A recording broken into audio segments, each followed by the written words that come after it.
We invited the 20, 30 biggest hedge fund managers in the world to come in, compete in the stock picking contest, and that basically brought in all of the revenue.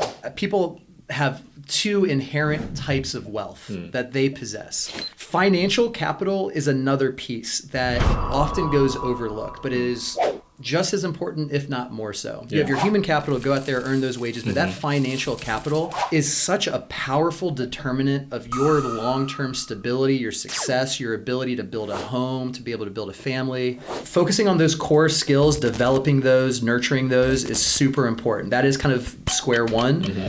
And then thinking about that role of delegation. How can you as a professional become more powerful, more capable by these tools that are available to you for pennies, for dollars a month? Again, to GWP. On this episode, we're talking to Waikart, who is the CEO and the co-founder of Skillfully. At a time when unemployment is high and job opening numbers, we're not quite sure if they're real or not, what a startup like Brett is doing is incredibly important. Look, if you're looking to build wealth, one of the surefire ways to do it is through employment. And finding the right employer could be a game changer for your wealth journey. So Brett's company aims to connect people to their employers, not based on where they went to school, but to be valued for their skills. And they're using AI to do this in incredible ways you can't even imagine. So this is an exciting episode. Sit back, relax, and enjoy the episode while we dive in. And we dive into a range of other topics, including how to invest like a pro. So stay tuned for that one. Super excited to share this episode with you. I hope you enjoy it, and be sure to comment, like, or even share with a friend. Peace.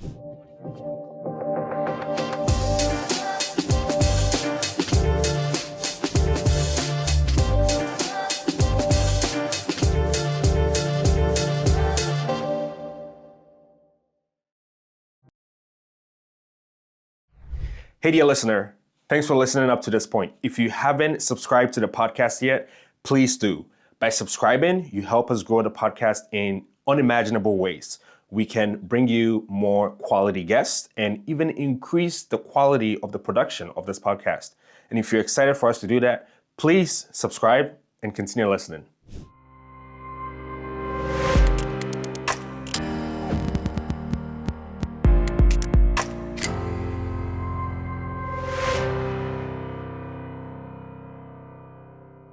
Hey, dear listener, I'm super excited to share the Growing Wealth platform with you. This is a brand new platform we're rolling out. It's in beta, and we want you to be one of the first people to test it out. The Growing Wealth platform provides you with relevant information you need to be able to build wealth, similar to what we do on the podcast. But in this case, we allow you to take action and be able to track what really matters so that you can build wealth. If you're excited to check it out, click the link below and sign up.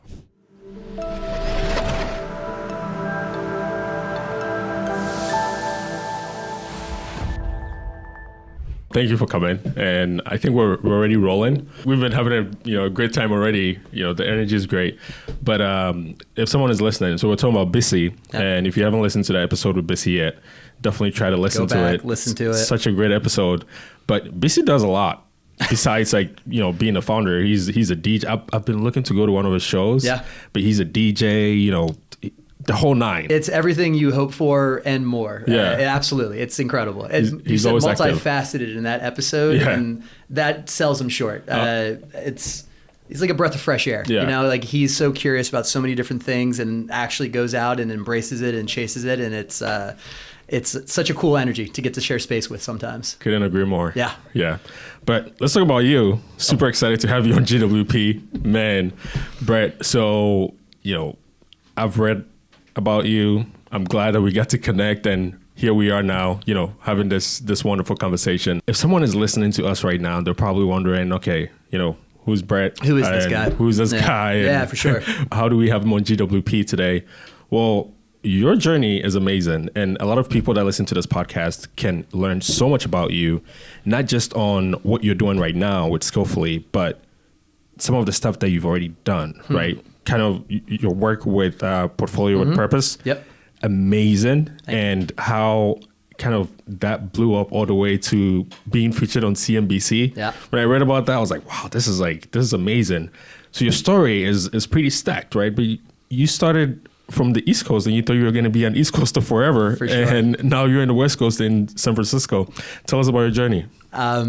First off, thank you for the invite. I'm honored to be here. Thank you for introducing me to your community, to everyone following this. I deeply appreciate, I'm grateful for that invitation into this space, and super excited for the conversation. Those were very kind words. I appreciate that.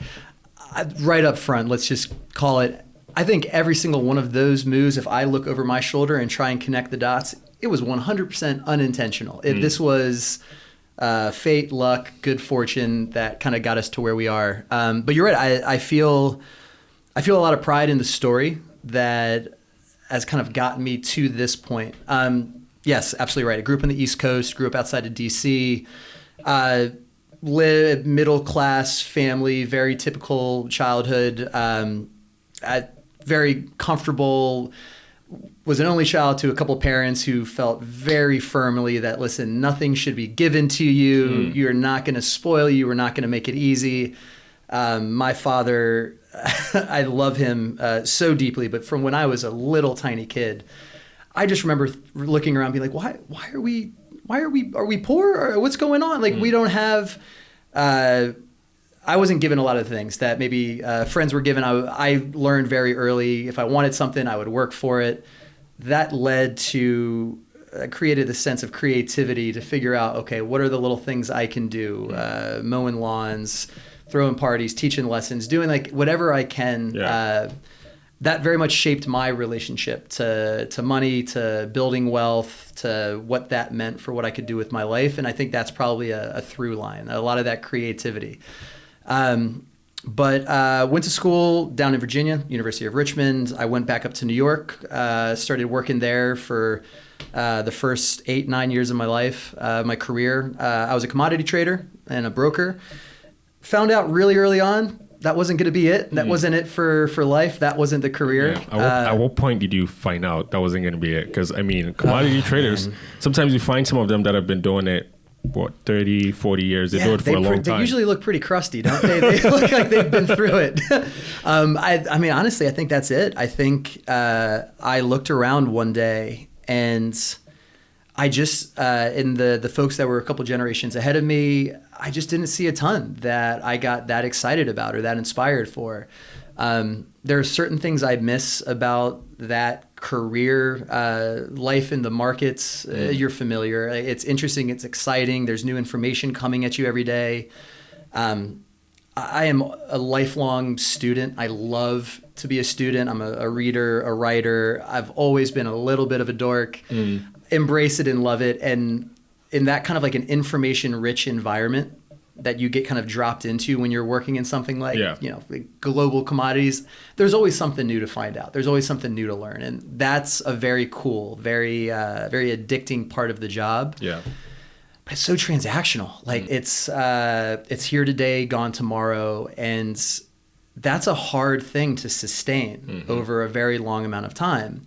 I think taking a little bit of that kind of like a creativity that I was talking about from being a kid. Like I love building something. I love creating something, a business, a project. I'm a little bit scattered in terms of I have 17 different interests at any given time. And like we're talking about BC, how he kind of embraces all of that. I think that's probably something that we share. Like I love to be able to scratch that itch. And just realized I wasn't going to be able to do it in that career. So had an opportunity to move west, move to California. Came into San Francisco. I kept a job kind of in that sector for a little while for the first year or two, but I knew when I was making that move cross country from New York to SF, I knew I was getting out. I knew I was going to do something different.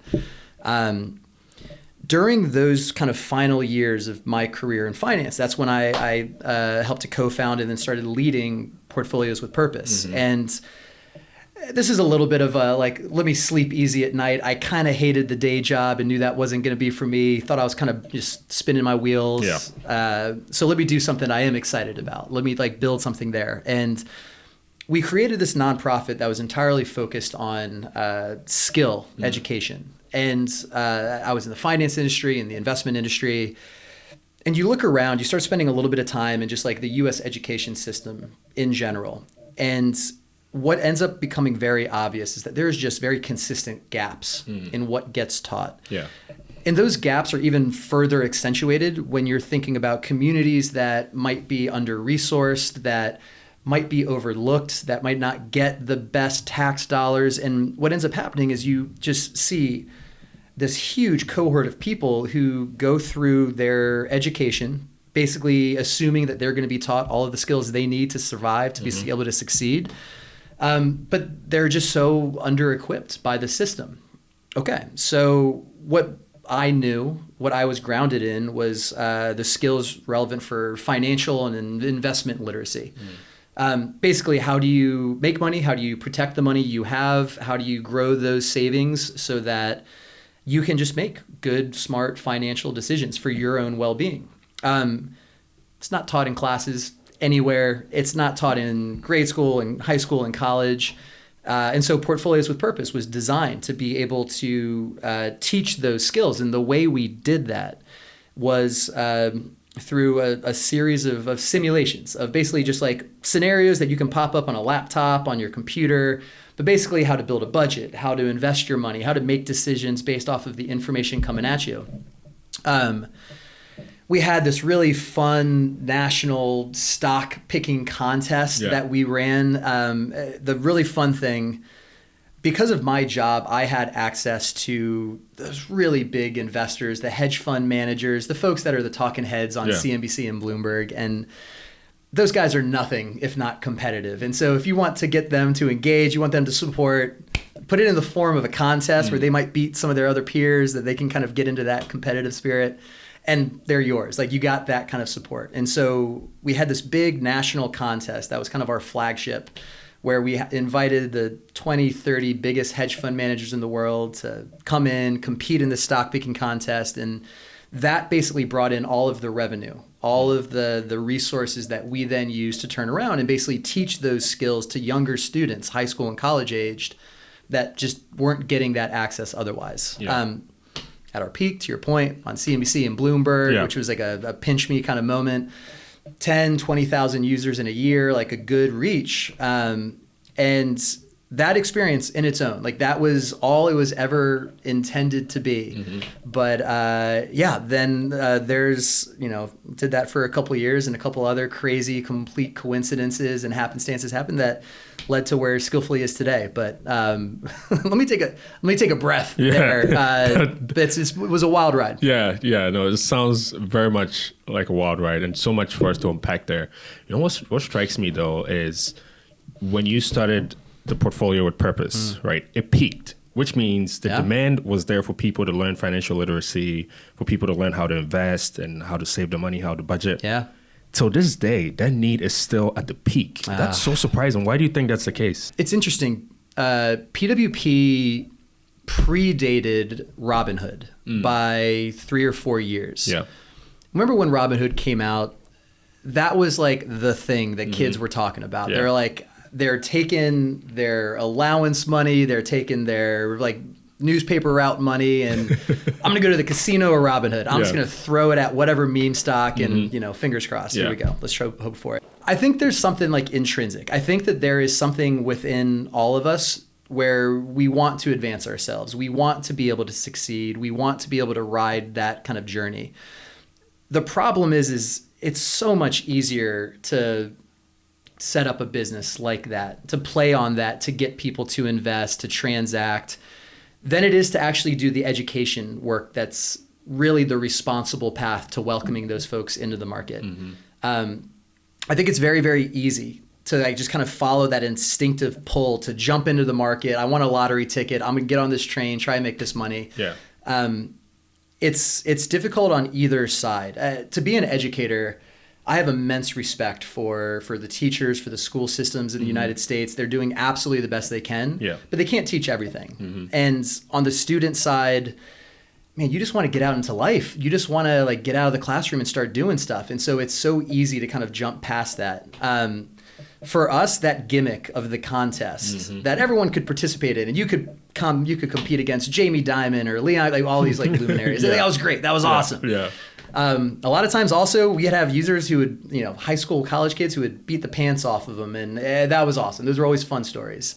I think it was always this game of, hey, how do we bring people to the table? How do we bring them into the organization, get them to enroll, and keep them engaged while also kind of like you got to eat your vegetables. You got to also do the work here of something we'd always talk about is investigate before you invest. You want to make sure that it's a serious thing, man. When you put a couple $100, $100, $1,000 into, I think it's easy to forget the gravity of what's happening there. Yeah. And so inserting education into that kind of human motivation to jump into the game and try to profit from it, I think that's the challenge. And to your point, like it's still a challenge. It's still the U.S. school system has not included that as a core part of their curriculum. And so they're still graduating folks into the workforce or into college and then into the workforce that don't have that grounding. And that's a very, very real problem. Like I'm very grateful that PWP still exists today. Like it's still a very important mission. So I don't know. It's very much an unsolved question. Like I think it's just finding that gimmick to get people to the table and that's when you can do real work. But that's by no means easy. Yeah. But I feel like that landscape is also changing, right? Because now you have this get rich quick, buy my course type of thing that's going on. For sure. Where, what you talk about is investigate before you invest, right? And these people are kind of like flipping the whole script on this thing. It's like, sign up to my Discord, $20 every other week or something like that. And I'm going to tell you what to buy and what not to buy. So the average person is not investigating before they invest. And sometimes they're putting their hard-earned money and just trusting some guy who you think has all the research. What do you think about that? Oh, no, I think that's one of the great problems of this generation. And I think it's only getting worse. I believe that a basic fundamental, an asset that everyone should share, people should be invested in the market. I think that if we're thinking about people have two inherent types of wealth that they possess. They possess their human capital, so their strengths, their abilities, their skills that you can then bring to the workforce. And you can turn that human capital into wages, into salary, into earnings. Financial capital is another piece that often goes overlooked, but it is just as important, if not more so. You have your human capital, go out there, earn those wages, but that financial capital is such a powerful determinant of your long-term stability, your success, your ability to build a home, to be able to build a family. And so much attention goes to human capital and developing that. You have mandatory school you need to go through. There is a pathway. There's a right way to do this that everyone kind of knows about. Financial capital just never gets that same level of attention. And that's always kind of blown my mind, just given the impact that can have. I think that I would love nothing more than more programs that allow young people to be able to invest their earnings in the stock market, but to do that responsibly, not chasing meme stocks, not chasing whatever shitcoin is out there. Sorry. No, I'm gonna keep that's what they're called. Yeah, for sure. Exactly right. Shitcoins. That's a technical term. That's not a curse. You're right. That's lingo. But you're absolutely right. There is an entire world of people just selling snake oil in a dream to people of like, hey, get rich quick. No, they didn't. Like that's not sustainable. That's going to end in tears. And so it's a question of how can we separate out the very important work of understanding how to master your own financial capital, not to give it away, not to cheapen it, but to really value it for what it is and what it can mean for your life. And value that on a very similar ground as the way you value and care for your human capital. Listen, one day after the Skillfully roller coaster is finished, I think that's still, to your point, very much an open question that I hope I get the chance to contribute to coming up with an answer for. But I don't know. It's not something that's in the popular discourse out there. It's much more common to go hit on YouTube and find some guy who's promising you to make $1,000 or $1 million, and yeah, that's dangerous, man. That needs to be fought head on for sure. Yeah, definitely. Yeah, and if anyone is listening to this podcast, I hope they're smart enough to realize, look, just we're not talking about your audience here. Your audience is better educated. I see that intelligent investor over there. I see that Ben Graham. I know you're quoting that in other episodes. Definitely, I'm sure. Definitely, yeah, absolutely. Wherever I find a chance, I have to. Right.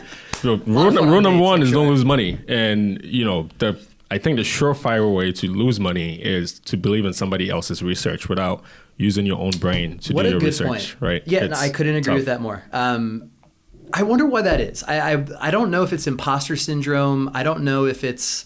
I think it's a little bit of laziness too, though, because it's and also lack of self-confidence, also, right? And a blend of someone who is probably charismatic and can make you believe what they're telling you is right. That's very persuasive. And absolutely. So I think it's a blend of all of that, and it's just an information overload out there these days, right? Yeah. You'll get information from here and there, and then people are like, you know what? I guess that's good enough, right? People are not asking the questions. Like, just take a pause and say, where's this guy getting that information? Could he be right? Could I just do one extra search on Google? What if what this guy's predicting isn't it? It's the other thing. And what if it goes wrong? People are not asking all these questions till it goes wrong. And then it's like, man, I should have, right? So you kind of like learn the hard way, which is really tough, especially when you're just starting to build your wealth, right? I think what I often say is the first few decisions that you make, super important. Yeah, I was looking at Reddit the other day, and I love that you talk about kind of like building your financial capital and that human capital. But speaking of that financial capital piece, I was looking at Reddit the other day, and someone was saying in terms of building wealth, there's two aspects of it. The first piece is getting rich. The other piece is getting wealthy. And this is how he broke it down. The person said, the getting rich piece, what you need to do is build your team. Who's your team? Your accountant, your lawyer, your financial advisor, those people that are going to actually help you to get rich. Now, once you get rich, the other piece is now building wealth, making sure that money is going to grow and you're not going to lose that money. I was like, that's quite interesting. That's a different way to kind of think about this whole thing.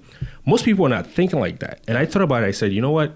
Well, if you build that team, those first few decisions that you're going to be making is going to be completely different. Yeah. Right? Because, you go to your financial advisor and you say, hey, I just saw on YouTube, this guy told me to buy 1,000 shares of this. Your financial advisor is probably going to be like, hold on, you have $10,000 right now getting started. We're not going to put that 10,000 in just one company, right? So it's different ways to think about it. And, this example that I gave of this guy that's looking at things completely different, because that was a different perspective. I looked at it, I was like, that's quite interesting. And most people are not doing that. And the average person can't even afford these people, right? Yeah, so exactly right. Forget about it. Listen, I think this is a fascinating question. Let's spend 3 hours talking about it. We could probably go for longer. There's a couple things going on here that I think are important to acknowledge. The goal is to turn financial literacy into a public good. Yeah. The public education system in the United States is incredible. And it's incredible because it guarantees a certain floor of education for anybody, no matter where you're coming from. Doors are open to you. You can enroll and you can start learning these critical skills that otherwise are hard to access. If I have a mission in life in general, and this was true for Portfolios with Purpose, it's true for Skillfully, and we can get into this. Yes.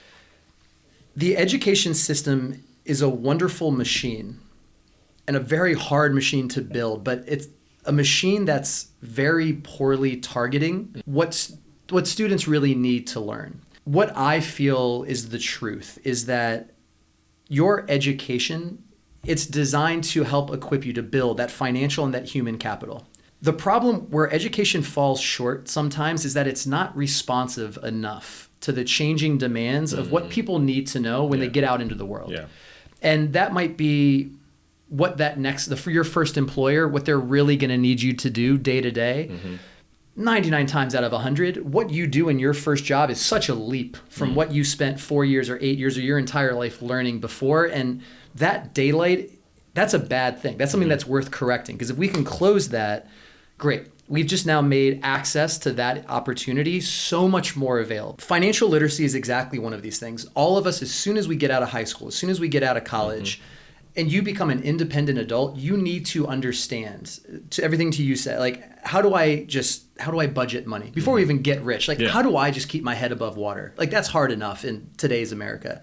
Understanding how to do that, having that tool set when you walk out into the world, that is the bare minimum.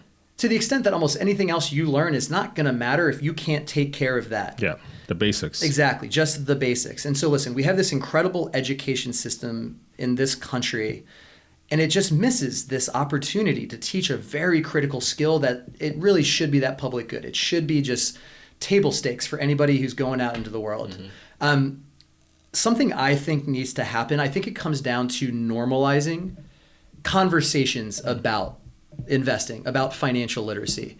Like, I think the step before, for instance, you start building that team, before you know that you need to go off and, you should get some advice from a financial advisor, from an accountant, even beginning that conversation is incredibly intimidating if you haven't had that topic normalized with your friend group or the students that you grew up with or your peers.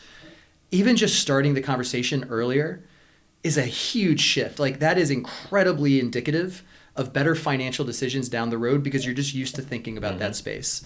That's the shot. That's the immunization against that huckster on YouTube selling you snake oil about whatever shitcoin. That is how you can start building that kind of inner nose for what does make sense, what doesn't, and kind of start making those decisions yourself. It's not laziness. I don't think that's the core problem affecting most people. I think that in a very important way, the education system in America, which is a public good already, is falling short of the expectations and the needs of those students who go through it because they're not teaching this all important set of skills. Yeah. And if we could introduce that earlier, if we could be able to normalize those conversations, to normalize that investigate before you invest, like the fun thing about the intelligent investor, it's like you're on a treasure hunt.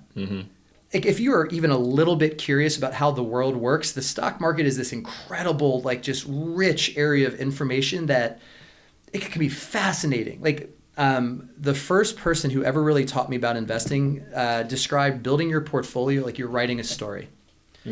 Imagine you're writing a story about the world you think will exist in 5 years or in 10 years. Put yourself in that. And like, this is an exercise that anybody, they don't have to self-identify as an investor or a finance person, but just think about the world 10 years from now and write a story. What's important? What do people care about? What are people buying? What are people doing? What does that world look like? Yeah. You just built your investment hypothesis for your portfolio. Invest in those companies that are going to play a bigger role in society tomorrow than they do today. And that is a guaranteed way for you to be able to make money responsibly. Wow. I think that there are just these little kind of reframes that we can embrace and that we can think about how to better work into education that could be transformative for millions of people. That's the exciting kind of like low-hanging fruit. I know this is something that you think about deeply and care about 100%. As well. It's a solvable problem. It's not this intractable 100%. Thing. And even as you're kind of like making these points, right? Even myself, I'm kind of like reframing some of these things. And, I love what you just said about think about the world in 5 years. And an example just popped in my head where I'm like, a couple of years ago, if you were thinking about how do you get content, and I'm talking about movies and stuff like that, you're probably going to want to turn on the TV, your cable box, and example. Stuff like that. Yeah. Right? But what if someone thought, wait, this Netflix thing, where is it going to get to? Are they going to be the ones to start showing us like the NFL and all of this stuff? Is that where this is going? If you thought about that and started reframing and projecting into the future and investing into the future, you could have been singing a different song. So that's so amazing. And I hope most people are going to start thinking like that. But even for myself, I'm starting to like reframe and start to think like that. Yeah.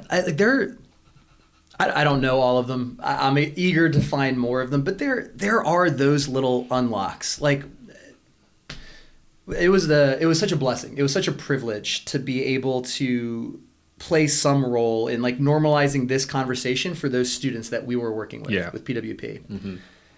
But like, when that light behind the eyes kind of turns on and like you see people get interested in this, in the story that they're trying to write of how they kind of justify the world that's in front, that's a magical thing. Yeah.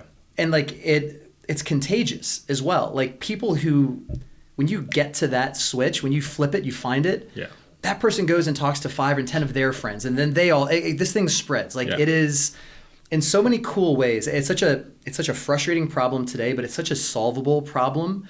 Yeah, that's one of those great projects that I don't know. Listen, one of us is going to tackle it. Maybe we tackle it together at some point down the road. But I would love to. It's solvable for sure. Yes. Oh man, it's been so good. This is such a great conversation already. So I expected to talk about none of this. By the way. This is wild. I love it. I love it. So let's continue talking about your journey because from PWP now Skillfully. So one of the things that I really love about Skillfully is you're changing the way people think about work. Yeah.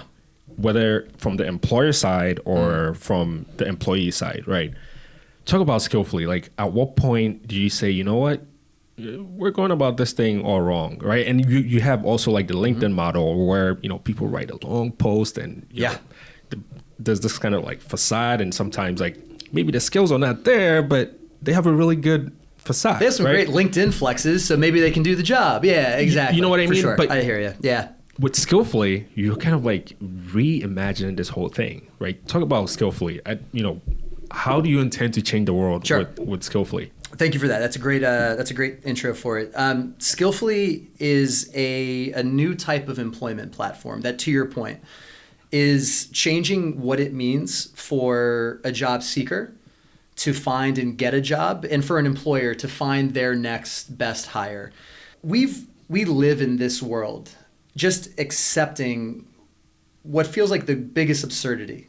And it's gone unchallenged for decades, for centuries. This idea that all of us as people, as multifaceted folks interested in dozens of different things with tons of potential and ability, the human capital, the financial capital, that when it comes to the world of work, the way that we sort everybody into their different jobs is by that one sheet of paper, that little two-dimensional like resume of their where they went to school, the past jobs, and like, you know what, those bullet points, that's the way I'm going to understand everybody in the world. Like that's the lens that we're going to look through. I'm a history nerd. I love this, but like thinking back to it, the very first resume ever was Leonardo da Vinci in the 1500s. But honestly, when you look at that resume and you forget that it's written in Italian and not English, but when you look at it, you're like, damn, that looks real familiar. Like, this hasn't really changed that much. Like, it's got those sections, it's got the same.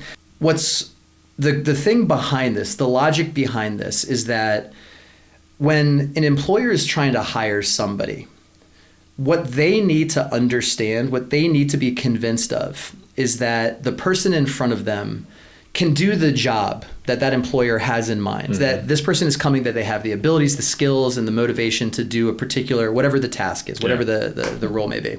Listen, as far back as the 1500s, somebody who's employing somebody, if you're running a company, you're running a business, you just simply don't have time to sit with every single person, every applicant, and to look over their shoulder and to see, like, to observe them doing that work. You can't have a first person observation of what that person can do. And so what's the next best thing? Okay, well, describe it for me. And the last 500 years of employment have been defined by that single limitation. I can't see the work you've done, so I'm going to rely on a secondhand account. I'm going to rely on your description. And then that just is the assumption that has shaped the world of work ever since then. What Skillfully does is we discard that entire way of trying to, like, that entire lens of looking at the labor market. We say that the resume, and then everything that's like a reflection or linked to the resume, your LinkedIn profile, your Handshake profile, the applications that you're filling out, a cover letter you write, all of that information is fundamentally flawed, not just through the eyes of the employer, not just because they're getting a partial view of what you, the job seeker, is capable of, but for the job seeker as well. The resume is failing you. Your resume, my resume is failing us because it does only a tiny bit of the work needed to actually describe who Papa is, who Brett is. What Skillfully does is we use AI to create these virtual scenarios. We create simulations that are a one-to-one match to how work is done today with those employers that we work with. We'll work with, name a company. we will go in and we will understand exactly what the tasks are for a particular job, and we'll build simulations up around that. And what we can do is we can create these highly realistic, interactive, dynamic scenarios that look and feel, they have the same texture of actually being in the job. And then we can do that assessment work. AI is an incredible tool which we can use to essentially directly observe how somebody behaves in a scenario that's relevant to that job. And we can look at not just what skills are necessary for that role, but how are those skills used? What is that level of proficiency that you bring to an interview, that you bring to an opportunity? Let us see that in action. I don't care where you learned those skills. I don't care where you went to school, what your GPA was. Honestly, the little secret is that the employer doesn't either. They just want to know how you would perform on the job, and we give a direct look at exactly that. The result for this is a more inclusive, more accessible, but more efficient job market. When we started doing this, for Portfolios with Purpose, one of our biggest partners is the City University of New York. 23 schools in New York. It's the largest urban community college system in the United States. I'm convinced it's the economic engine of the US. It's an incredible school system. Overwhelmingly, students from immigrant families. I think something like 70, 80% are not paying any tuition whatsoever. These kids are smart, are hustlers. They want, this is the American dream embodied. And they're in the backyard of some of the biggest employers in the world, and they just get chronically overlooked. That these employers would rather, inertia brings them to the Ivy League pluses, the top 25 universities in the world, when they have this incredible talent right there in your backyard. That's how Skillfully got started. We built this simulation platform, and we brought it to CUNY. And we started getting tens of thousands of their students on our platform, demonstrating the skills that they could bring to a particular job. And we brought that data to those employers and said, listen, look, this talent is right here. You don't need to travel for this. It's right in front of you. And that's when the magic started happening. And so we've had a dragon by the tail ever since, but it's all come down to that fundamental distinction between relying on how somebody describes their skills in a resume, a LinkedIn profile, or the equivalent, versus how they can demonstrate them. And that little switch makes all the difference. And it creates a job market that is more vibrant, filled with more opportunity for job seekers, and just more effective, just more efficient. They're like ROI positive for the employer. So we think we're onto something, but early innings still. You definitely are. And especially so right now, I don't know if you saw this, but President Trump has been in power for probably not even more than 100 days, right? And the slew of executive orders has been crazy, right? So one of the ones that he's recently signed, I don't know if you heard about this one, but he essentially rescinded the affirmative action, equal employment opportunity. We follow that very closely. Right. So I'm looking at that and I'm thinking, you create something like Skillfully, which essentially puts skills forward, right? You're not, obviously we want to make sure equal employment opportunities for everyone, but people who have the skills needed for the job should definitely be prioritized over some other factors that doesn't necessarily matter to, being able to perform the job. How are you guys thinking about that right now with, stuff like this changing, which means essentially the future of work and how we employ people and work together is going to be different, right? How is Skillfully kind of positioning themselves to kind of address these changes? This is a big one. We have worked very hard since starting Skillfully to not align politically with one party or the other. The American dream of you start with nothing, you go get an education, you seek out opportunity, you earn opportunity on the basis of your own ability, of your skill. That American dream exists on both sides of the aisle. That we're lucky, we're fortunate that no matter who you voted for, that story still carries deep significance to Democrats, to Republicans. The problem with where we are right now is that American dream is just out of reach for so many people. The status quo has been rely on the resume, rely on LinkedIn, rely on your connections, on your network. And what that has enforced is this system of privilege, of lack of access to opportunity. It's funny, like when you look at the tools that have defined employment for the last 20 years, and I'm going to come back to the political question because that's a very important one. But when you look at the tools that we've all used, like that hasn't been a political decision. LinkedIn comes out 2003 is when they went public. And listen, they made the whole world searchable. If you had a resume, you just basically put in that information and you can really quickly create a profile. But what's happening is that you, as a LinkedIn member, are getting reduced to a couple key, like just fields of data. Yeah. What school did you go to? Great. What job did you have? Who do you know? Build these connections. And it basically distills you as a person down to these features that are these little data points that make it possible for LinkedIn to organize the whole world. It's a neat little bucket. It's like their whole marketing slogan. We're on the march to 1 billion. Cool. You have 1 billion profiles. This is the very definition of being a mile wide, but an inch deep, where you have all of the reach in the world, but very little insight into exactly who these people are. The problem is that when those are the only tools available, when that is the only thing at a disposal of hiring managers want to do the right thing as well. They want to just hire the best people, but they can only use the tools they have.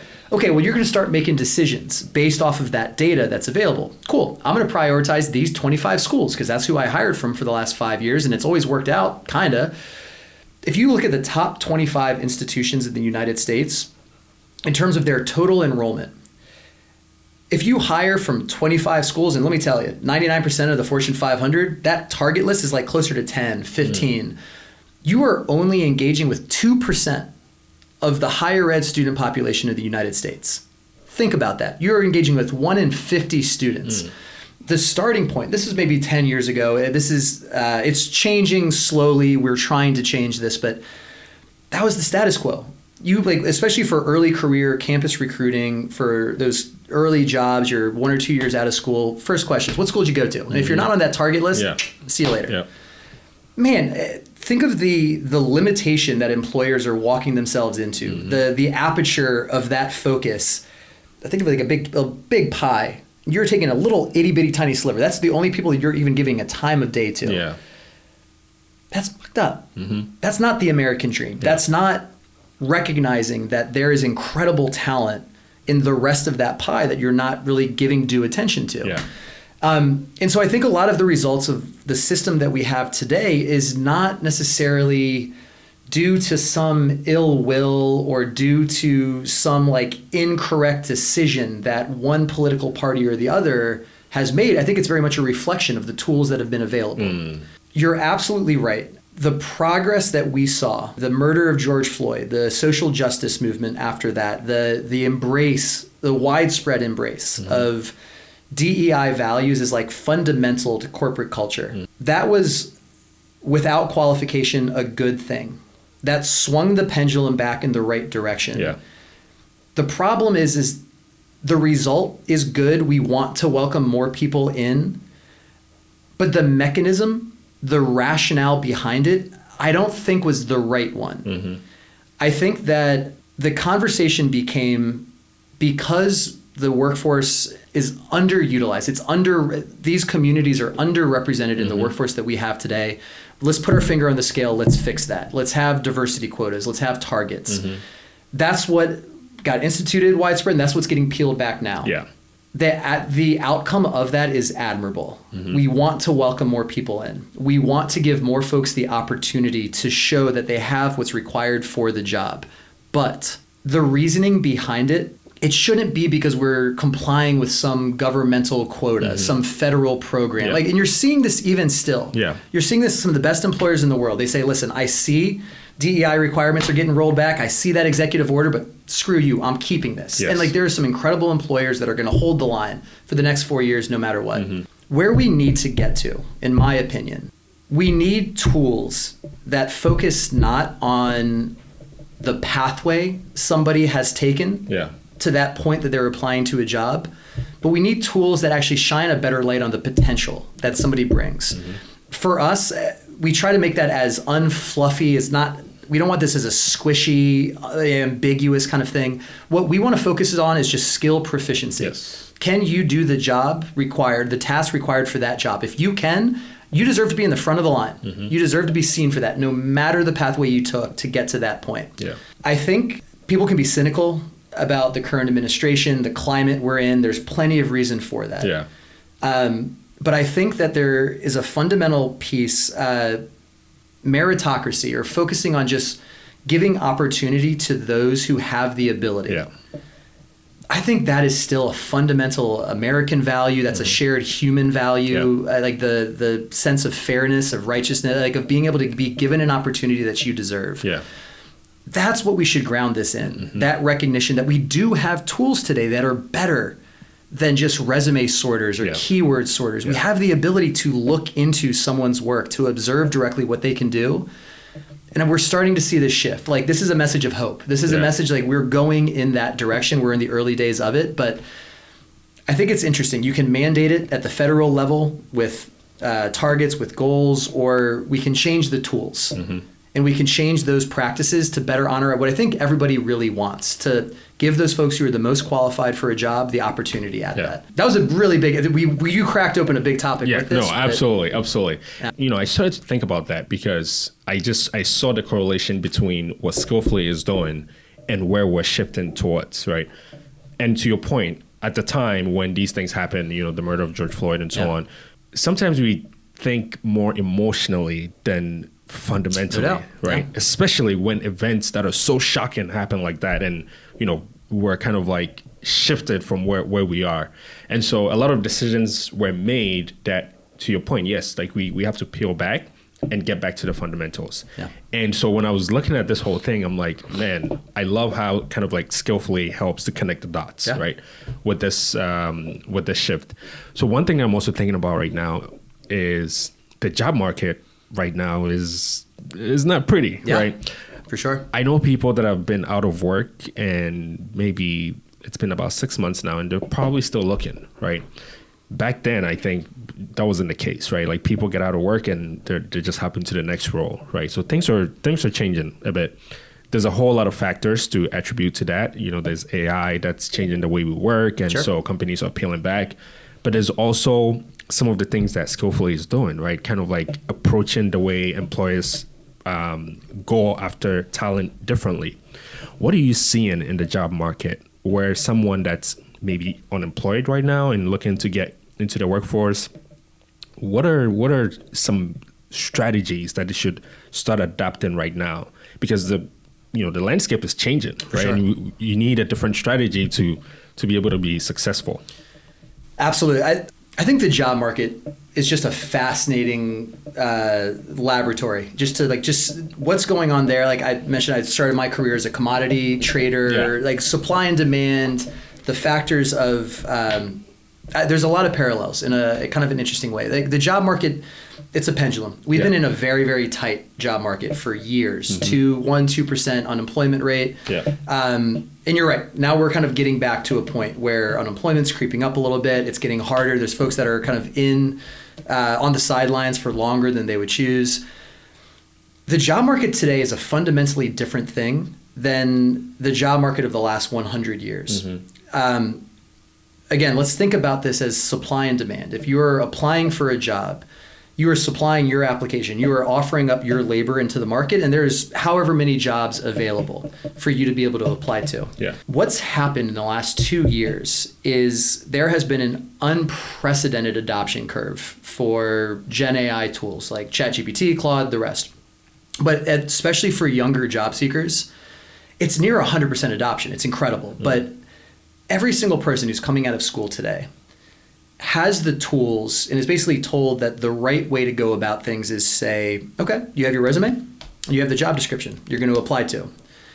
Well, put that job description in your resume into ChatGPT, into Claude, and have it rewrite your resume for you. Let's just polish it up a little bit.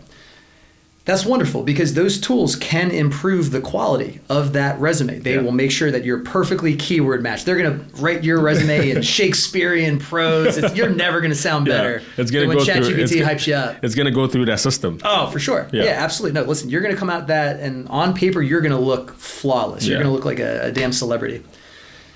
That's great at the single person level, but when you start looking at the entire job market, when everybody is doing that, and then what's more, a ton of people are using these tools to also automate their application into an opportunity. So one, they're going to personalize their resume for every single opportunity, and they're going to click a button, and you can run a script to do that 100 times, 1,000 times in a day.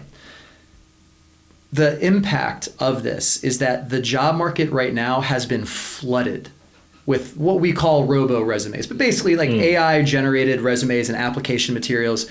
As an employer who we work with and talk to every single day, the recruiter experience of this is a 5x to a 10x increase just in the pure volume of inbound applications that they're receiving. And so they're dealing with this unprecedented increase in volume, while also all of that volume is starting to sound alike. It's starting to all have that weird kind of creepy ChatGPT voice, like out of the box. And everyone's perfectly keyword matched. So an employer applicant tracking system, their filters are breaking and they don't know what to do. The job market today is a fundamental numbers game. And we describe it as kind of the AI arms race, where every job seeker is using those tools to be able to write the resumes, and then employers are trying to use these tools to discern what little differentiation is there between all of these resumes that they're receiving. That's a losing game if you're a job seeker. That's a very, very hard game to play because on the employer side, they simply don't have the tools to parse through all of that incoming supply. What ends up happening, the dirty little secret, most employers say, all right, I'm going to take the first 100 applications that came in and then I'm just going to make do. I'm going to find something in there and then we're going to put them through the interview process and we're going to see what happens. And if you're a job seeker and if you're playing by those rules, if that's the numbers game that you're buying into and you're leaning into, man, you are the deck is stacked against you right now. The same frustration that you talked about, the applying to 100 jobs, getting repeatedly denied, it is because of this fundamental imbalance in supply and demand for applications and available opportunities. Okay, so your question, what the hell do we do about this? The fundamental question is, how do you break out of that numbers game? How are you able to not necessarily just be seen as that two-dimensional piece of paper or that application? What employers are starving for, what they are hungry for is there is such fatigue around like in this endless resume review. People got into HR, into recruiting because they want to build human relationships. The best recruiters are the ones who want to be the first relationship you have when you join their company. What you want to prove, what you want to find a way to do is form those relationships with people that are already in the company, already in the job. It doesn't even have to be somebody in the hiring team. But if you can form those relationships and then focus on showing what you can do, it doesn't have to be through Skillfully, but what Skillfully does is exactly that. We want to give you an opportunity to be seen for what you've done before, what you can do relevant to the job. That's the main question that people need to focus on. Hey, how can I surface that potential, that sample of my work, not how many roles can I apply to in a given day? Yeah, no, that's so key. Thank you for sharing that. Those are some really good tips. Another thing that I want to shift into, and you kind of like mentioned this earlier, is, you kind of talked about that human capital, right? And for most of us, the way we're going to be able to build wealth is through employment, right? Not everyone is going to be able to be a great founder like you, right? Where you find a great company, like whether you do a portfolio purpose or Skillfully. And so these like human capital, we're going to have to build it up, right? Human capital investments, let's call it that. Human capital investment. There we go. So if I'm on the sidelines right now, or maybe I'm already in a job already, right? What are some of these like skills that you're seeing that people should start to focus on? Especially, again, things are really changing. The way we're going to work in the future is going to change, right? I actually envision we're not going to be using laptops in the near future. I think you go to work and you're going to put on a VR goggle and that's how you're going to be working. Like that's Sure. I don't know, but that's kind of what I see where we're going. But that's besides the point. The point is the way we work is changing. Absolutely. It's going to change so much. What are you seeing right now? Because especially when we think about Skillfully, you're really focused on helping people develop skills, right? So what are you seeing in terms of those skills developments that people should start focusing on right now, especially when we talk about investing into the future? Sure. No, it's a great question. I think what I was asking you was kind of how the future of work is changing, right? And what are the skills that, someone that's already in employment or someone that is looking to get back into, the workforce, what are these skills that they should be focused on given, I think with what you're doing with Skillfully, you guys are getting a lot of insight because you're talking to employers, right? Yeah. You're figuring out what employers are looking for. What we do every day. Like what kind of skills do they want people to be bringing in? And then you actually design things for them to be able to find those people, right? So, such a big topic. The primary force that is going to change the skills that are in demand, the type of work that we're going to be doing, it's overhyped. It's cliche to say it's AI. And I think that AI is going to change the way that you and I work. Yeah. The laptops might get replaced. We might all be sitting there. I'm telling you. Just all zonked out, just staring into that all day. I've kind of seen it where like the things that these people are doing right now, like with Meta, this Oculus that they have right now, when people tell you they're working remote, no, you're actually kind of not working remote anymore. If it was up to Zuck, we'd all be just Ready Player One, I'm telling plugged you. in, I'm telling zonked you. out. That's a weird world. Yeah. Let's talk about what AI is good at and what it's not good at. Anything that has to do with content creation, content distillation, like research, writing, basic analysis. Yeah. Anything that has to do with repetitive, easily automatable tasks, filling in forms, working with numbers in just like, again, a repeatable fashion. Yeah. To be honest, a lot of work that I don't think a lot of people really love to do anyway. That's not what you wake up and live for. Those are going to be the tasks that will get disrupted. This is a fundamental truth that I think a lot of the AI doomers get wrong. AI is going to disrupt at the task level, not at the title level. This idea that AI is going to take our jobs, it's going to replace all, that reality is not what we think is going to happen. And even if we approach that, it's not going to be for decades, for a very, very long time from now. But what's going to happen this year, what's already happening, is that the tasks that are part of a person's job, that changes very, very quickly. Yeah. So what's not going to go away? There's a wonderful analogy for this. What's the average age of the car on the American road right now? The average age, I want to say 10 years? 15? More. It's 13. Oh, wow. I think 13, 14. Why aren't we all driving EVs today? Why aren't we all driving Teslas? Because listen, people don't always want the Tesla, the automated car, the thing that's going to self-drive. What really dictates what happens in the workforce, in the economy, it's consumer preference. We are a services economy. And we might have AI agents or bots that can answer a call, that are going to come in and try to sell you something or try to... The vast majority of people out there in the economy, in the world today, don't want that kind of interaction. Human-to-human interaction has this primacy that is not going to be disrupted anytime soon. Just like when the first Tesla hit the road, we didn't all start driving Teslas. We didn't all throw our car away. Preference matters. And so if we think about the world of content creation and summary and distillation, that's going to be the work that's very, very easy as a task to take from one job and remove and just kind of automate away.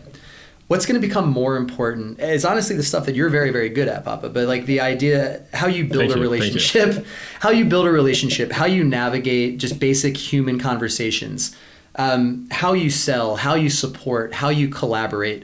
These are skills that are evergreen. It's going to be really interesting to see this, but what we think is going to happen is what we think of as those core skills. Communication, how you manage your time, how you manage projects, these things that are going to be relevant no matter what job you're in across any sectors, those are going to be the ones that will always remain that will always be incredibly important. Yeah. How you can build and develop human relationships, I think, is going to be one of the single biggest factors, some of the biggest skills that's still in demand. Yeah. The piece that is the growth area for a lot of people, and if you're on the sidelines right now and you're trying to fight your way back into the job market, you're trying to figure out how to get an edge. The one skill that I think goes so deeply undervalued is the skill of delegation. You don't have to be an entrepreneur, a founder to build your team. You don't necessarily need to be somebody that's going to go off and have a financial advisor and an accountant and all these things to be successful. Yeah. The world we live in today, there are so many tools available to you that can make you better at your life, at your job. The thing to think about is how you can make use of these tools that have come available, that have kind of come from this AI revolution, but that can make you as a professional so much more powerful, so much more productive. That understanding of what to delegate to those tools versus what to hold on to, I think that's the knowledge. That is the piece that people would be very well served spending a little bit of time wrestling with to understand. How can I get better building a relationship, sitting down, having a conversation, talking somebody into doing something, to buying a product, to joining a team, those are core skills that will not get disrupted away. But think about that as that is the center of the apple, the center of the onion. That is the core of your skill set. And then as you move out into more specialized functions and into more different types of tasks, the ability to delegate some of that work, to kind of take on this superhuman ability to expand the reach, the impact you have by using those tools, that's a piece that not enough people are leaning into quite yet. I think AI gets written off as like, oh, that's the crazy San Francisco nerds sitting there with their keyboards and I think that it's very othered from a huge part of the general like U.S. population. We started this conversation talking about financial literacy and normalizing, or the importance of normalizing those conversations. Something that's really problematic, that's really troubling that we see is, especially in communities that are underrepresented in the workforce today, what we're starting to see, and you're seeing studies that bear this out, is that there is this growing skepticism. There's this growing kind of othering, like, hey, these are tools for somebody else, for the person that has that tech job, but that's not me. I'm here in middle America, I'm working in this other industry in finance and business and whatever. And that's a dangerous thing, because as these tools advance, the impact they can have on your career is only growing. And if that train is leaving the station and you're not on it, man, you're going to be in a world of hurt 6 months more from now, because you're going to be so much further behind from kind of that leading edge of being able to use those tools to be as productive, as effective as you can be. I think focusing on those core skills, developing those, nurturing those is super important. That is kind of square one. And then thinking about that role of delegation. How can you as a professional become more powerful, more capable by these tools that are available to you for pennies, for dollars a month? A lot of these are available for free. And we're in this golden, amazing pocket of opportunity where if you make the choice to use those, to learn those and figure out how that can amplify your ability, the world is your oyster. But if you step back and if you say, no, I'm going to play the numbers game, I'm going to brute force my way through applying to 100 jobs on LinkedIn every day. Gosh, I mean, I have those friends too. That's a losing game. You're in trouble there. Yeah. That's so key. So there's a segment of people that listen to this podcast also that are just getting out of college. And some of them are also just getting into college. So some of them are really very much young adults. If I'm just getting into college right now, I feel like it's a huge opportunity. You basically have a blank slate at this point where the world is going a certain way. And the analogy that I use is you're kind of like outside the door and you're looking through the peephole, right? And you can kind of see what's going on in there. And you could bring what's needed behind that door before you go in there, which is you're just getting to college right now. It's like a blank slate. So someone might be trying to figure out, what should I do then? right? If things are changing so fast.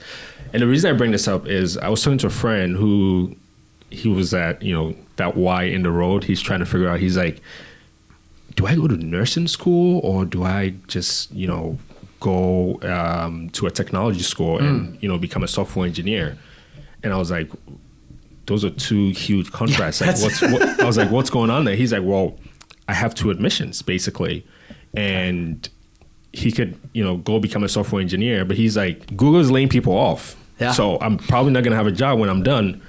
And I was like, okay, then what about the nursing that you're thinking about? He's like, yeah, that's kind of like, it's a little different, because then I kind of have to be there to do the work. Whereas like if I'm a software engineer, I can sometimes like work from anywhere. So there are people that are kind of like dancing with these like situations, sure. Right? And, given the insight that you have, if I'm that person, what kind of advice are you going to give me? I have a very specific worldview informed by my experience. I love it. Yes. Yeah, for sure. Give us that. I have a theory on how the workforce is going to kind of evolve over these next couple of years.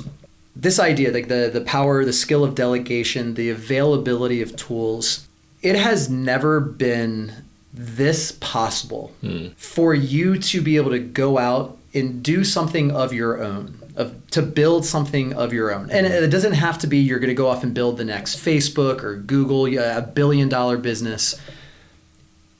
The bar is so much lower. All right, so let's say you get out of college.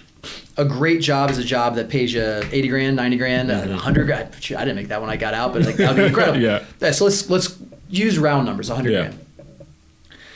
You can apply to a limitless number of companies. You can play the numbers game. You can try and get that job at Google. You can get that nursing job. I think that what I would love to see in the world is so many people, whether it's through imposter syndrome, whether it's through just like natural risk tolerances, what they've kind of been exposed to, what they haven't had normalized for them. So many people just give up the opportunity to try building something of their own. I think entrepreneurship needs to become more normalized. I think that when you really get down to it, what you're practicing with this podcast is entrepreneurship. What we're building at Skillfully is entrepreneurship. Yeah. The definition of this is find a problem in the world and build a solution. Those are the 2 critical steps where, listen, we all exist in this world day to day. We are all, the breadth of experience that we all have, you are exposed to so many different problems, challenges, opportunities to just improve something, just to make something a little bit better. Yeah. If your bar that you need to clear, if like the parity of outcomes is that 80 grand salary, the 90 grand salary, the 100 grand salary, it has never been so easy to build a product, to basically build a services business, a consulting agency, a marketing agency. The tools that are available to you as a team of one, it has never been this rich of an opportunity set for you. Also, when you're young, man, I survived on like ramen and I don't know, for those first years or 2, when you're in college, when you're fresh out of college, listen, you don't need much. You might want a whole lot, but you don't need a lot to be able to build something. Yeah. I know a core tenet of your whole worldview is this idea that entrepreneurship or building a company is an incredible way to build value, to be able to build your own financial castle around you. I think that is so spot on. I worked in finance for a decade. I worked for other people for the first 10, 12 years of my career before I started off and really like embraced building something of my own. Getting paid a salary for your human capital is great. Like, you're getting paid an hourly wage, that's wonderful, that's reliable. The actual, like the convexity of value that you can create, like use those same hours of what you would spend in the first year of a salary job and use that same year, that same number of hours, imagining how to use these tools to build a business of your own. The value of a business you create is fundamentally calculated by the expectation of your revenue over the next 5 years or the next 10 years. When you build a business to make 100 grand in revenue, that isn't as hard as you would think. It's not, you don't need some Facebook idea in a Harvard dorm room to be able to find a problem and build a solution for it. Yeah. That's what I want to see in the world. I want to see more folks be willing to take that risk, take that chance on themselves, and to explore how the availability of these AI tools that everyone has access to today is such a hack. You can build the Taj Mahal of services, of products in your dorm room, sitting there playing with these tools. The most important thing is find the problem, find an inefficiency, find something that could be done a little bit better, and just build that solution. I'm aware I'm speaking from a position of privilege. Like, we're recording this podcast in San Francisco. We have networks of people that this is a very normal thing. What we're talking about, that process is something that all of us have probably done 2 or 3 or 4 times at this point. I'm aware of that. Doing it for the first time is a risk that you, as a young person who's either entering college, who's in college, who's just leaving college, you can metabolize that risk. You can navigate that because your cost of living will never be as low as it is right now. Take advantage of that opportunity, man. Wow. That is an exciting invitation that's being laid out in front of you, and you're being given the full tool set 100% that people for hundreds of years before you never had access to. My dream would be democratize access to doing that, to being able to take a step in that direction of building something of your own, as opposed to taking your human capital and applying that to somebody else's vision. Because the amount you receive in return, the amount you're paid for that human capital you're putting out there into the world, you make a fraction of what you could be receiving when you're kind of filtering that value through an employer, through that whole organization that you're working for. It's fun having that sexy logo, the Google, the Meta, the whoever, and going back and telling your parents, like, hey guys, I made it. But man, you're doing yourselves a disservice. I think it's such an exciting place to be a young person today. Man, when I graduated college, you didn't have this stuff. You didn't have this cornucopia of tools available to you. I think it's an exciting time to be alive. So much that you said there that I kind of want to touch on. So this is advice that I even give to my younger brothers, right? I tell them, I'm like, look, you guys are as young as you would ever be. You're as strong as you would ever be. You're living in a house where no one is asking you to pay rent, right? And preach. Luckily, you guys are working also. So you're making some money. These kids want to look good. They want to wear the nicest sneakers. Do that. But I told them, I'm like, start something, build something. Even if it's not good, you're going to learn something from it, right? Do something right now, especially when your overhead is so low. Sorry. You're good. I think that's exactly right. I do something right now. Again, allow me to go down a rabbit hole for just 2 seconds. I think something that the American education system lacks. This isn't a fashionable thing to say. It's hard to say like the European system is doing something right, because there's a lot of things where it's like the little brother to us economically. There's a lot of practices that are not grounded in the same kind of like belief in yourself to go off and build something. But the European education system, and specifically the European apprenticeship system, is a beautiful thing, because what it does is, instead of in the US, you go through grade school, high school, college, and then you jump off this ledge into the workforce. And like, oh shit, I got to go off and make something of myself. There's this like transition point where you're like, oh wait, I just finished my senior year. I'm an adult now. Okay, now I go off and do something. The European apprenticeship system, it normalizes what you just said. Go out and do something. Go out and get your hands dirty. Get your hands on a trade, on a craft, on a problem.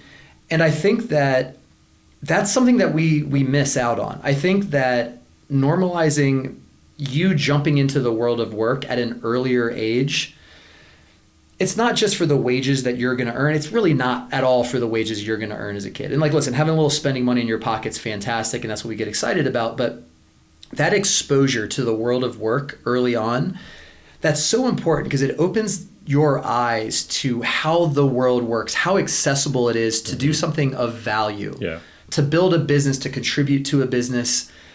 And that just, we see it so often, it breaks down the walls, the hesitation, the nerves and anxiety around going off and doing something more of your own in the future. It's so interesting. Like, Europe has that apprenticeship system, but they just don't have the society that encourages risk-taking afterwards. America does not have that apprenticeship system. Like, this is one of the critical Achilles heels of our system, that we just don't have a good apprenticeship network.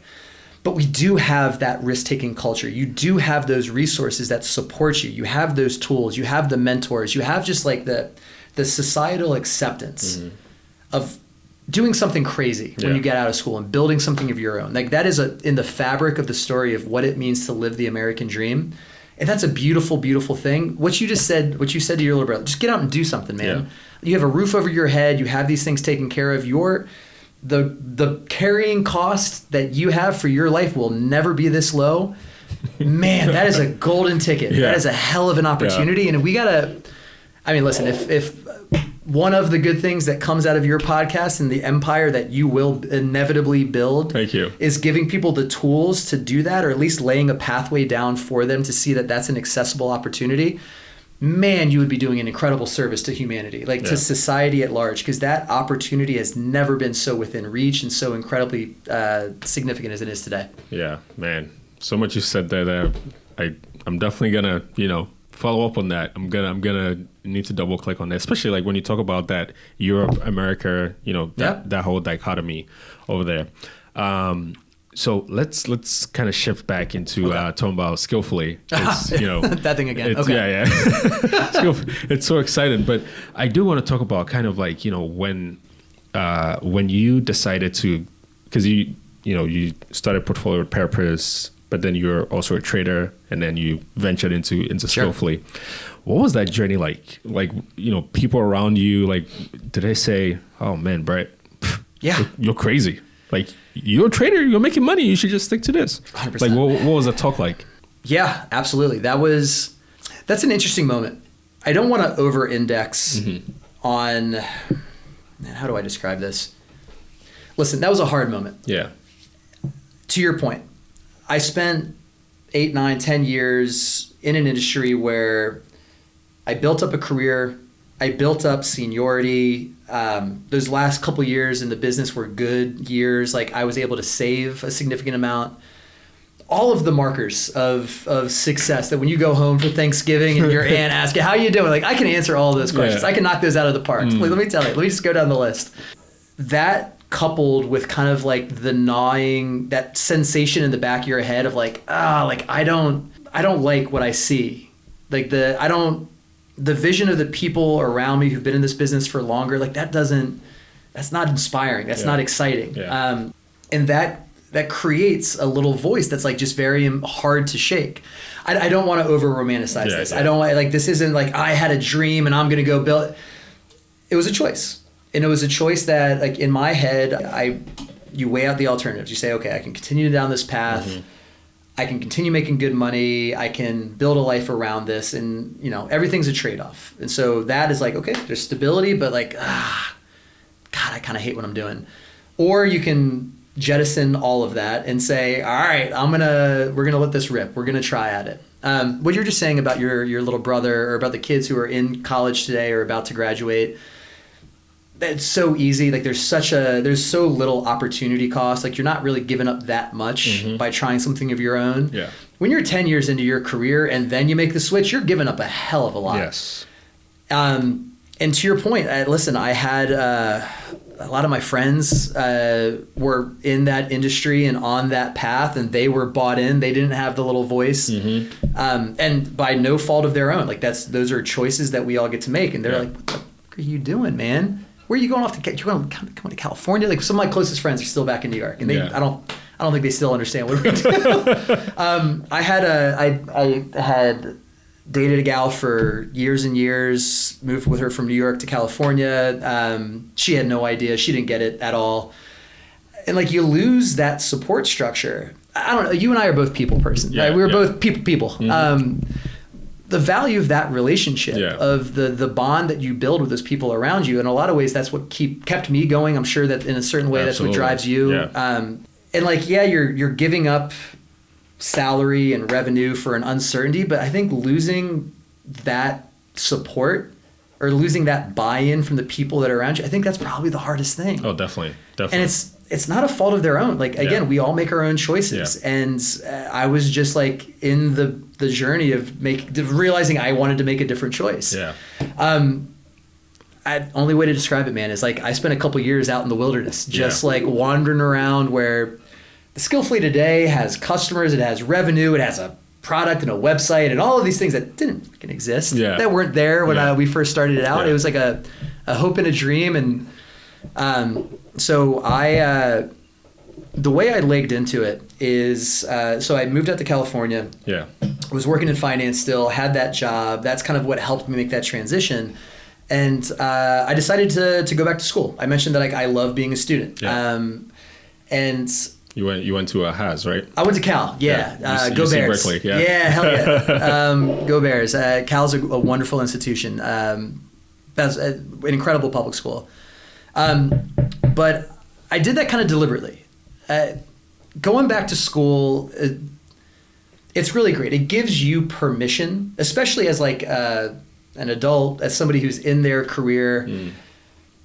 It's so easy to get sucked into like the day-to-day rhythms of the job you're in. You never really get space that's designed to let you be creative, to just think about big thoughts that are completely divorced from what you're doing. Yeah. And I needed that. Like I needed that mental space to be able to think about something different than what I was doing for work. I went to school part-time, so I did nights and weekends. I worked a full-time job throughout. Man, that's a hard 3 years. That's a hard, that's tough. So I worked all the way through, commuted across the bay. By the end of the third year, I was so damn glad not to have to keep driving back and forth over that bridge, let me tell you. But it bought that space. And so I had, if I'm thinking back to the timing of this, so we had Portfolios with Purpose. And just before I started at Cal, we had gotten a knock on the door, proverbially speaking, from, it was Barclays, then it was Citi, then we talked to just about every single bank on the street at that point. And every conversation was, hey, kids, nice little pat on the head. Yeah. Like, cool organization you're building here. Where can we support? Where do we send the check? Like, oh, thank you so much. That's great. Here's the mailing address. Like clockwork. Every single one of those conversations, the second question was always, hey, can we look at the data? And what we were seeing in the market was all of these employers were just deeply interested in this data that we were creating as part of their hiring decision. We were seeing these users get interviews, get jobs. We were following along with the story, and it was enough to realize, like, hey, something is going on here. Like what we were talking about before, like, hey, find a problem, find a challenge.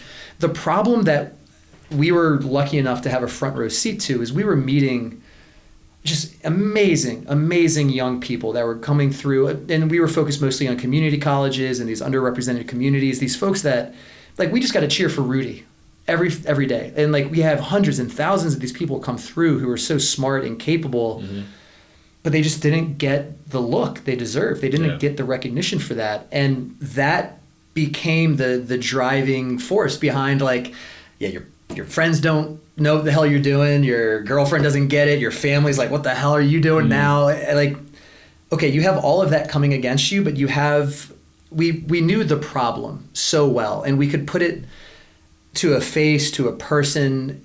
And there's something so unjust. Like, there is literal suffering that comes from working so hard to gain these skills, to kind of pull yourself up by the bootstraps, but then to not have that be recognized by an employer, to not actually get the benefit of somebody saying, you're right, you are qualified, here's a job. That's a terrible situation that there's millions of people are in today. And it's unjust. It's not right. It's also not rational. Yeah. Like, these people have the skills. These employers should be so lucky to meet these students, to meet these people to hire. So I started at Cal with this, like, stuck in my brain. And it was still a nonprofit. It was still just PWP, but we just realized that there was a problem there.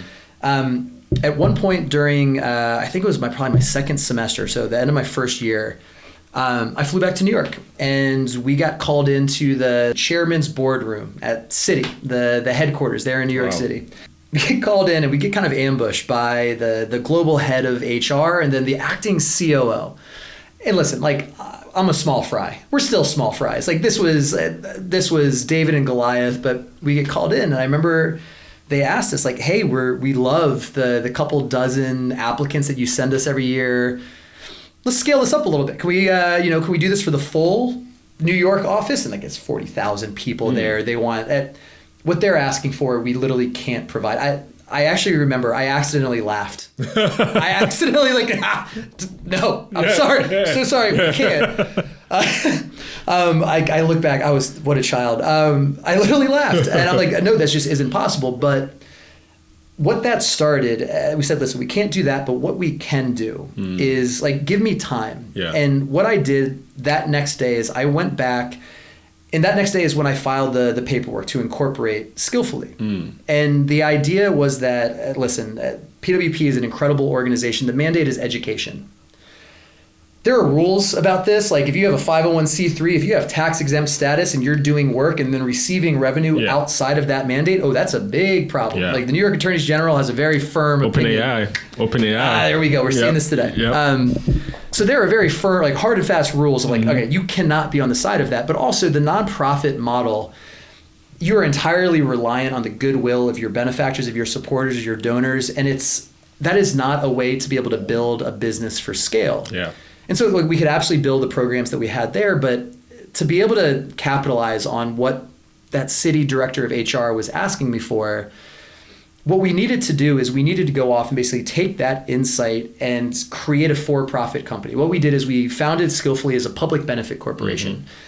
Legally speaking, that's a C Corp. It's the regular Delaware, like you go and you pay $20 and you file, like that's what you get. Yeah. The public benefit corporation designation has one important difference. In your bylaws as a company, there's an extra phrase that's added in there to say that management, so the founders, the team, management can make decisions that honor both your financial fiduciary duty to your stakeholders, your profit motive, and your social motive. And for us, the social motive was to create a more inclusive world of work.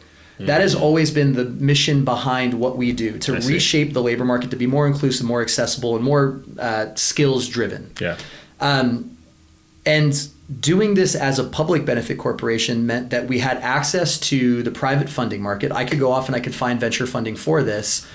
And I could run a business that was kind of splitting that difference. And we're lucky where our financial mission and our social mission are perfectly aligned. Like if we create a more inclusive world of work, if we create this new tool to let people be seen for their abilities, it turns out employers are going to pay you a lot of money for that. Like there's a lot of demand out there for that new thing. So great, we can honor both by creating this company. But then the last 2 years of Skillfully, we kind of just kept it like on the shelf. Like we didn't quite know what we wanted to do with it yet. We ended up kind of trying to run a bunch of pilots. We had this idea that, okay, simulations of how people would work in the real world, how they're going to manage their money. Like that's what employers are responding to. Well, maybe we can expand the catalog of simulations that we ask people to complete. The problem is that is a deeply unscalable thing to do with the technology that we had at hand when we were first doing that. And so the first year or two of us having Skillfully as an incorporated entity, we kept hitting this wall of like, man, creating a simulation is like, it feels like I'm up at night with a quill and paper and a candle writing deep, like basically putting case studies up online that people would respond to. And then what's worse is that when people would respond to that, it needed a human in the loop. It needed me and my team to be able to look and say, oh, this is person, basically you give them a scorecard. You're evaluating it that way. You're still limited by the amount of hours you can spend reviewing this. And like we're trying to change the world of work. We're trying to make a change at a 1 billion person scale. Like we can't do this. Right. So we had the business. I was in grad school. I was given the ability to kind of think these big thoughts. What ended up coming from this is in about 2022, 2023, it was right when the Transformers paper, the Google Transformers paper came out. That was really the seed of the large language models of the AI revolution that we see today. We had hired our very first technical lead for Skillfully. And it's somebody who he actually, his name's Karthik Ravi. He's a genius. He's a wonderful partner. He's a co-founder now. He's a brother in a lot of just incredible, deep ways. But he basically cut his teeth working with these models at Meta's AI ads team, and did that for a little bit, then started his own company that got acquired. And we just met him when he was kind of out there in the world. And he had this background, this experience with large language models. And he's like, listen, I think the simulations you're trying to build, I think we can do this differently. And it wasn't until we had that breakthrough of, hey, we've always known what the problem is. Yeah. We generally kind of know what the solution could be. Like we know that these simulations and this data that employers will respond to, well, how can we do that at scale? And when we figured out that tech piece, that's when all hell broke loose in a good way. Yeah. But that's a long road, man. Yeah. What we just described, that was 3-4 years where like you got to wake up every day and motivate yourself to keep chipping away at this thing, keep slamming your head against the wall because you think, okay, the problem's worth solving. I just haven't figured out the solution yet. That's a hard road, man. That's not glamorous. Like I wasn't paying myself anything. I was to your you're point, bootstrapping it entirely. And like to your point, like still all through this, my friends are like, all right, when are you coming back to New York, man? It's just a matter of time. Like you're coming back inevitably. You're like, all right, let's just let Brett spin his wheels for a little bit. He's going to tire himself out and then he's going to come back. Yeah. Like that's a hard place to be in. It is. But when it all came together, when we had that unlock, when we saw like, that was the first time we could see kind of like the light at the end of the tunnel. We could see where we're heading. And man, the magic of that moment. And at that point, we had no markers of success. We didn't have any real investor backers. We didn't have any big customers that we could service yet. But we kind of like, we unlocked that how. Yeah. There's not a drug like that, man. That's an exhilarating moment. Yeah. I love that you say that though. So many people that are listening to this podcast, hopefully are considering, building wealth by creating something, making something, right? Because that's kind of what I've been talking about for the last few episodes. And so I love how you described the journey. And yes, you knew exactly what you wanted to do, right? But that moment didn't come until, right? And most people, I was just having this conversation the other day. The saying is, where the treasure is, the dragon is literally right there also. Yeah. Because the job of the dragon I like that. is to make sure you don't get to the treasure. Yeah. And if you're able to stick around and get rid of that dragon, there you are. There's your treasure. Yeah. But sometimes we stop when we're so close. And so what ends up happening is someone else comes behind you. Yep. And they don't have to work as hard as you did. You know why? Because you did all the digging. Sure. You blazed the trail. You blazed the trail. And then when I get there, it's like, I just, one hole and it's like, found gold. Yeah. And I'm thinking I'm a genius, not knowing you did all the work, but you just didn't stick around. For sure. That's the reality of it. I completely agree. The one thing that I realized, I think this is, we can talk about how value accumulates, what the mechanics are there. I think that's probably, I would love to get into it. Yeah, absolutely. Get into it. I think there's one piece we're talking about, like, listen, I have I'm very blessed to have great friends, a great community. Like, I love my family. When they didn't believe, that's the hardest thing. Like, you can get past not paying yourself something. You can kind of, you can pare back your lifestyle. You can adjust all of that. That's inconvenient, but that's not painful. Hard thing is when like you don't have that support, when you don't have that community around you. I think it's probably another thing. That's probably something that's probably a privilege that I'm not fully like acknowledging of being here in the Bay, where it's so easy. Like the friends we make, like it's just so accepted. Yeah. And I think that that's something that you need to seek out often when you're outside of places like SF and LA and New York. They have those communities as well. But outside of those major hubs, I think the baseline, the status quo is that people expect you just to kind of follow the natural order of things. Yeah. Go to school, get a job, put your head down, do your work. Retire. Exactly. Like, listen, we know exactly what that is. Yeah. I think that having people around you that normalize the entrepreneur's journey, that normalize that struggle, that is a very real superpower. I got married a little while ago. Yeah, congrats. Thank you very much. I appreciate that. No, listen, I outkicked my coverage with this one.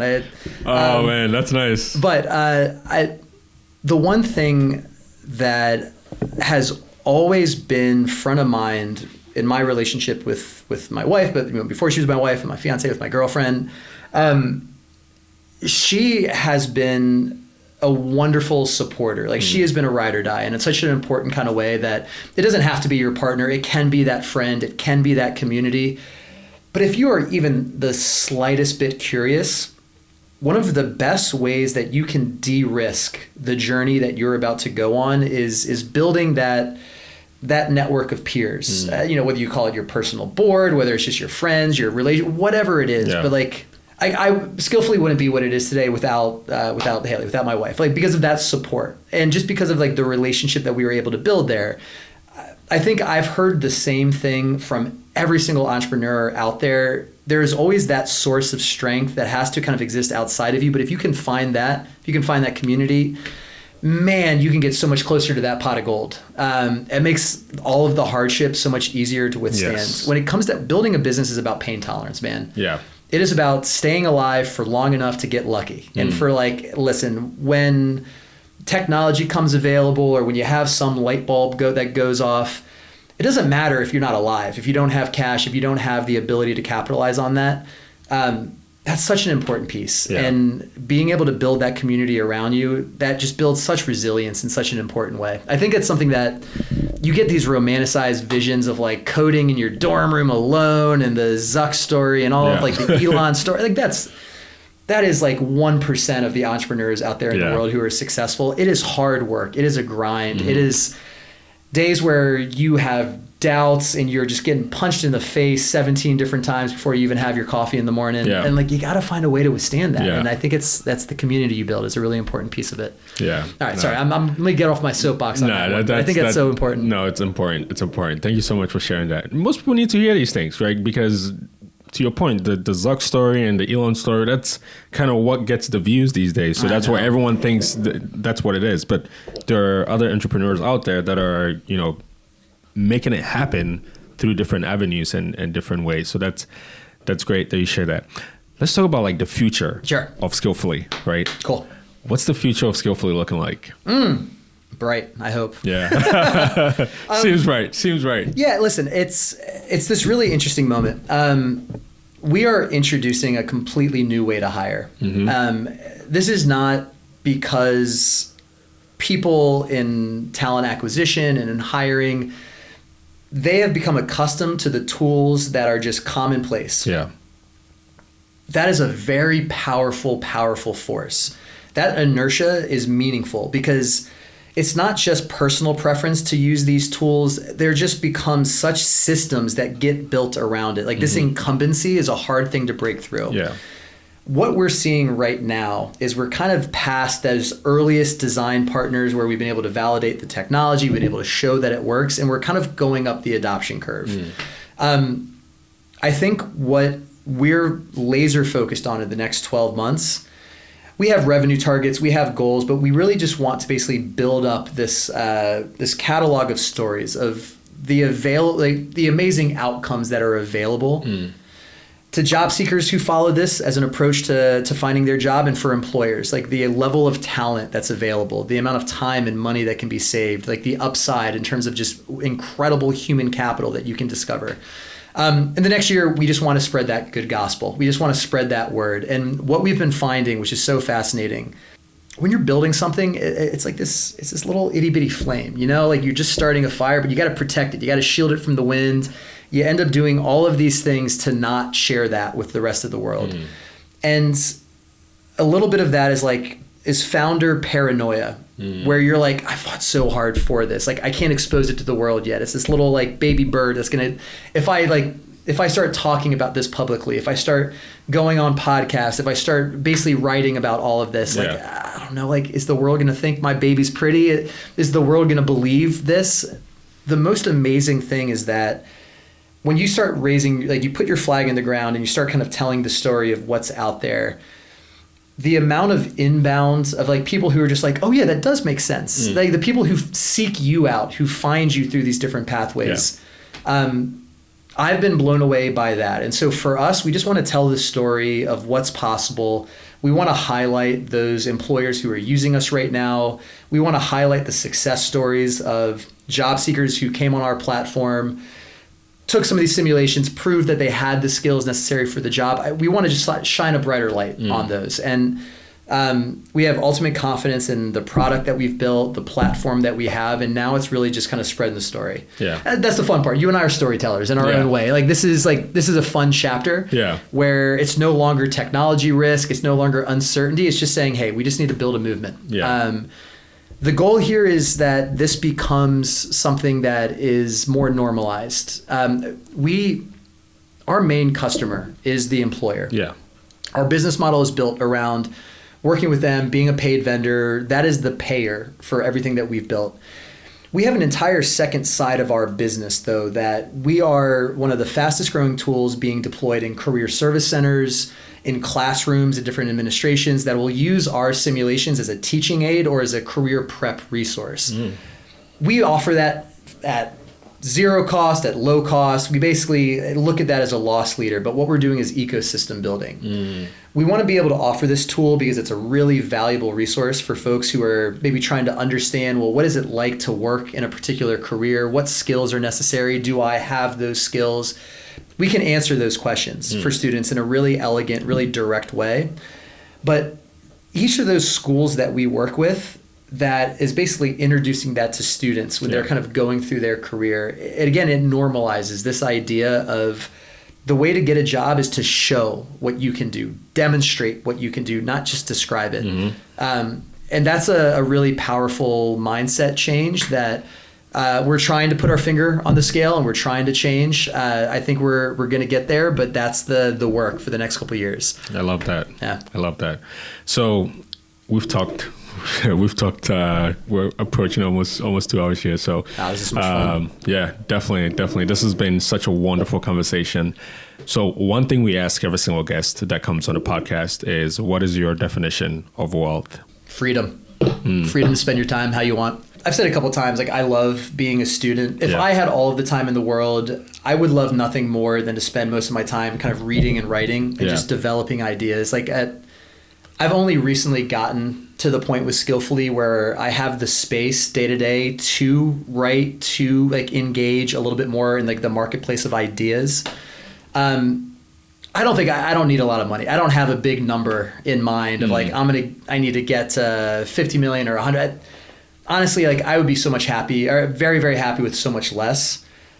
The definition of wealth is being able to kind of step out of the salaried work, the hourly exchange of 1 hour of my time for some amount of money in return, and just be able to have the freedom to explore ideas that I think are worthwhile, that I think have the ability to really change kind of just the world around me. I think there's nothing more exhilarating than that process of finding a problem, coming up with a solution, and then marshaling the team, the resources to be able to build something. I honestly I wish that for your audience, for your listenership, that this podcast and others that you do, to give those kind of tools to recognize that that's so within reach.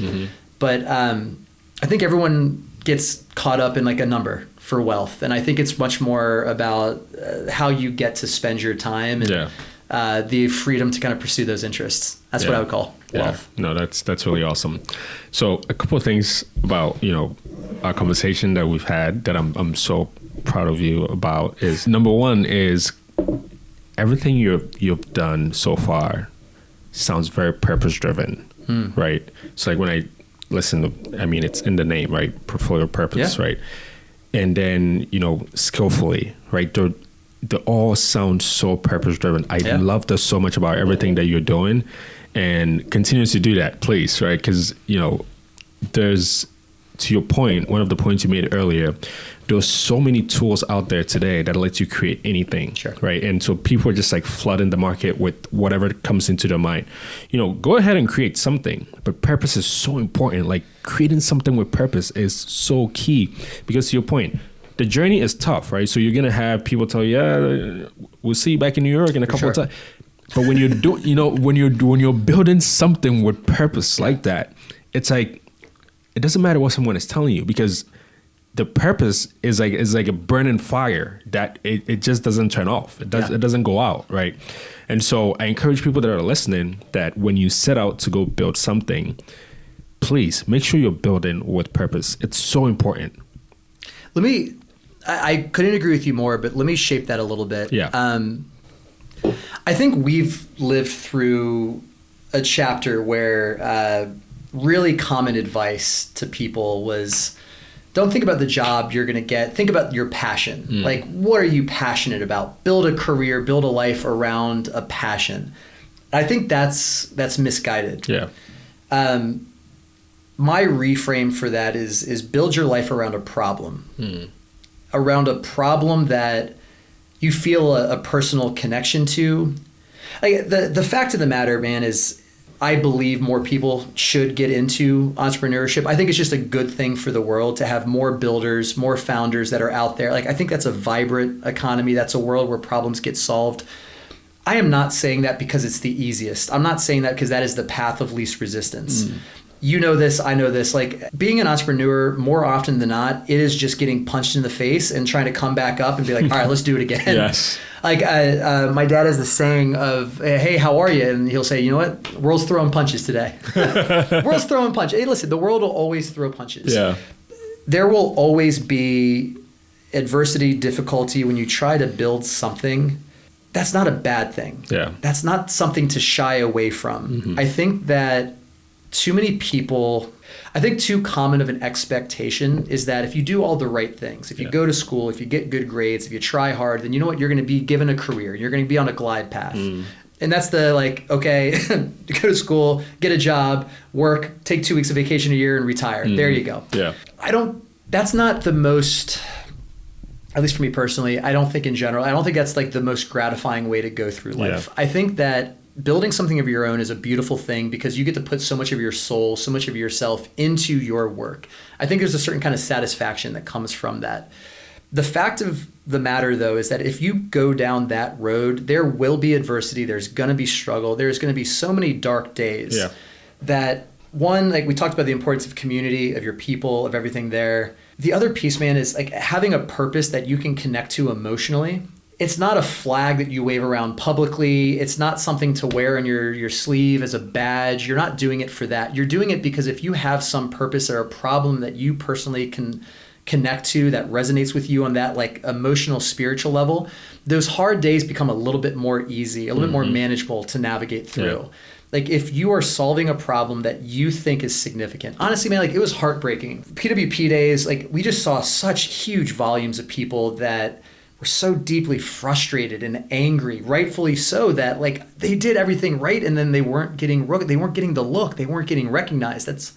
There's like a certain human just like recognition of I'm here that wasn't getting seen, and that sense of that just being a deeply unfair state of affairs, like that is a motivating factor. When like your friends they don't know what the hell you're doing, your parents are like, why did you give up this job, or you're losing a partner.